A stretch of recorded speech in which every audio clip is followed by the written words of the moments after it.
So you have to go from 0 to something, and in that case, growth is good. But then there can come a point where growth might not be what is best for you as an owner, or what is best for you as a business, or even what is best for your customers, right? So I think the point of the book, this is the longest elevator, we're like going to the 30th floor, I think. So the point of the book is just, to question growth, because it makes sense completely sometimes, and if we don't challenge it, we'll always just assume that growth is always good, and that's a bad thing. So when you were deciding that you wanted to move into the woods, designing your life, what are some of the things that you said for yourself that defined success? Freedom is the main thing, right? Like, I work for myself, not because it's easier, because it's not, but because I want the freedom to say, okay, I want to work with this person, or I don't want to work with this person, or this company's values don't align with mine, so maybe I don't want to work with them, I want to work with somebody else, or I want to sell this type of product versus this type of product, or I want to not work for 4 months and not have to ask for 2 weeks vacation, kind of thing. So for me, it's freedom, it's choice, it's being able to say, if this is the type of business that I want, and these are the type of people that I want to serve, then how can I best do that? Was there a defining moment when that billboard was flashing in your face, or around that time where you were like, and I'm done? The Olympics. Oh my God. We moved out during the Winter Olympics in Vancouver. So first of all, the city decided to take all the homeless people, round them up, and put them somewhere else, so tourists wouldn't see that, which is not okay. They made it illegal to have anti-Olympic signs, and we lived on the main street, and we actually talked to civil liberties lawyers about what kind of signs we could put in our window, and they were like, don't do that, because they can come into your house and take your signs down, even on our property. I protested the Olympics pretty hard as well for various reasons, and the city also decided that it would be a good idea to have all these outdoor bars until 4 in the morning, and when you live right beside somewhere that has an outdoor bar, it just doesn't make sense. It was so loud, there was people sleeping in their cars in underground parkades, like, it was bad, and we decided we had had enough. And we literally filled a moving van and left Vancouver during the Olympics. So, I mean, that caused me so much pain because, Paul, I love the Winter Olympics. It's like my favorite. And I do associate Olympics with Vancouver. yeah. Isn't that crazy? And it's just like the opposite of what I would want to hear about it, because I always think that the Olympics bring joy to people. But I also know that in the United States, when Atlanta got the Olympics, that was just, a tragedy. But it turns into a police state. But it's kind of dual, right? Because like, you watch it and you're inspired, and it inspires a whole group of young kids to try to do better and be better and achieve things. But there's kind of a police state that goes with it, where you can't actually do anything or say anything against them, and that's kind of garbage.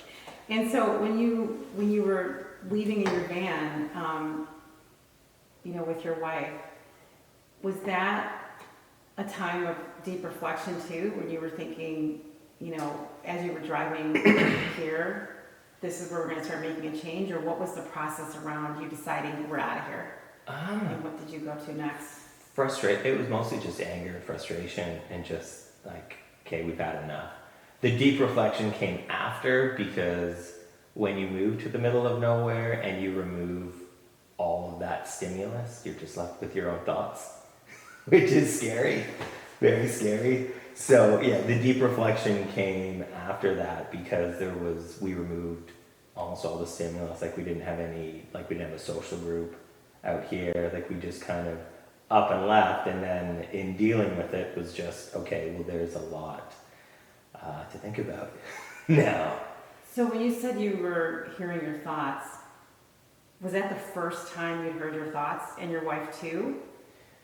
Yeah, I think so. Like, we've been coming to the island most weekend. That was the other thing. Like, we realized every moment we got free, we would escape the city, and we were like, why do we keep escape?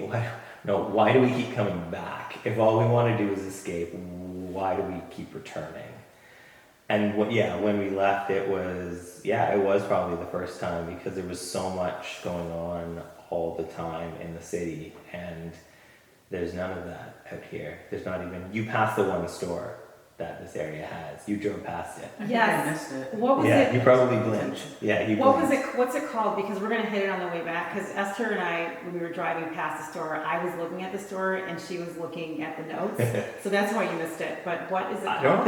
don't even think I'm not sure it has a name. Everybody just calls it Dave's because the guy who owns it's called Dave. Nice. It's just Dave's store. So I love that you brought up your thoughts because I've actually been spending a lot of time thinking about my thoughts recently and thinking about them in the context of, you know, my business and my relationships. When you were hearing your thoughts for the first time, especially because I don't know at that point if you're an entrepreneur or not, and I do want to ask that later. Yeah. But were your thoughts scary and you know, what was happening when you were hearing your thoughts? Yeah, very scary. Oh God, oh God. Like, yeah, I mean, it's almost like a visceral reaction where and I think that it's kind of the issue that people have when they first encounter like meditation. Like, it's really hard to just sit with yourself. Like, really, really hard to do that because I think a lot of us spend so much time trying to push that out or dull it out or fill our lives with anything other than our own thoughts, right? Like we can't just stand in line anymore. We have to be standing in line, like flipping on Instagram or something like that, or listening to a podcast when you go for a run. Like every single second of every single day, we feel like we have to fill. There was a study done. I don't know if I mentioned it in the book or not. I don't think I did. But there's a study done at the University of Virginia where they would set people up to electrodes and say, if you press this button, you will get an electric shock. But by the way, you don't actually have to press a button. You can just sit there and not press the button. Like most people press the button because they just wanted something to do sitting there. I think more guys than women press the button as well. It's probably saying something.